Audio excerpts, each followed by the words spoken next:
Nomor 1. Karena kita tinggal di Indonesia yang memiliki berbagai macam aneka suku, agama, dan budaya, sebaiknya sebagai warga negara yang baik, kita dapat saling menghargai satu dengan yang lain. Karena jika kita menghargai dan menghormati budaya suku lain, maka akan terjadi kerukunan, keharmonisan, dan tidak terjadi permusuhan. Dan kehidupan ini akan menjadi lebih baik.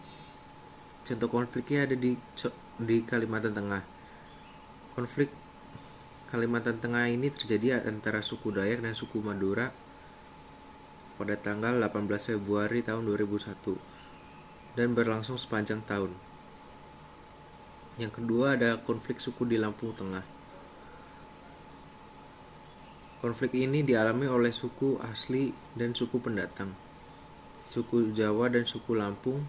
Persoalan konflik terjadi di Lampung berawal dari kesenjangan ekonomi, di mana masyarakat Lampung yang notabene masyarakat asli hidup di bawah garis rata-rata, sedangkan masyarakat Jawa yang notabene suku pendatang hidup dengan makmur.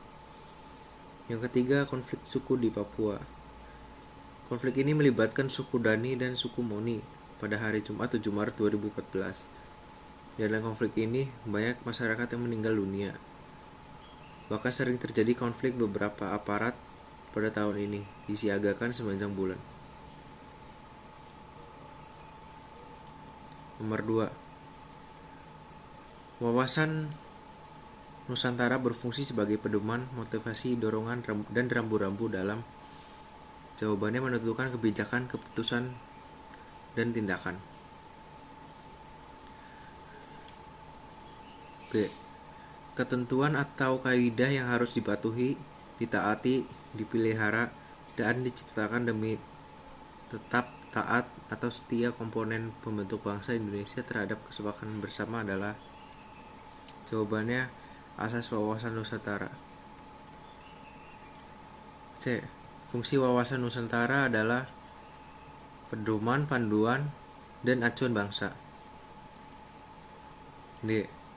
Landasan hukum penerapan upaya bela negara yang dapat dilakukan oleh warga negara tertuang dalam Undang-Undang RI tentang Pertahanan Negara, yaitu UU Nomor 16 Tahun 2006. E. Dasar pemikiran wawasan Nusantara adalah sejarah, wilayah, sosial, dan budaya. Yang F.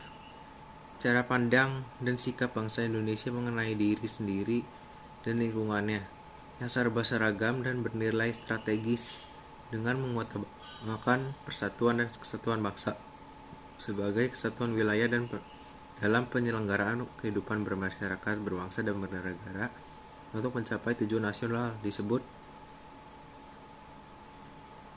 wawasan Nusantara. G.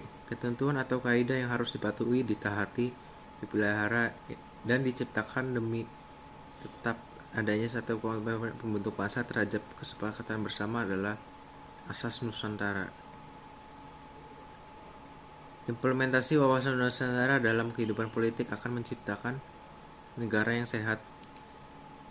Implementasi wawasan Nusantara dalam kehidupan pertahanan keamanan akan menciptakan rasa cinta tanah air.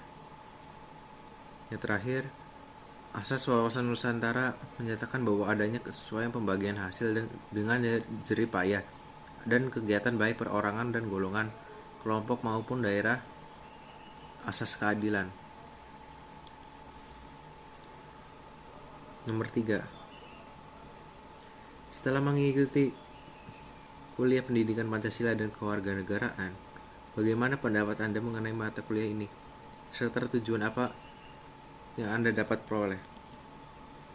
Saya rasa dengan adanya mata kuliah pendidikan Pancasila dan kewarganegaraan ini dapat menumbuhkan wawasan bagi kita dan dapat menumbuhkan rasa cinta tanah air, tujuan dan manfaat yang diperoleh. Yang pertama, menambah wawasan. Yang kedua, menumbuhkan rasa cinta tanah air. Ketiga, menumbuhkan sikap toleransi. Yang keempat, menumbuhkan sikap saling menghargai. Yang kelima, mencintai keberagaman dan menumbuhkan rasa tanggung jawab. Sekian jawaban dari saya, terima kasih.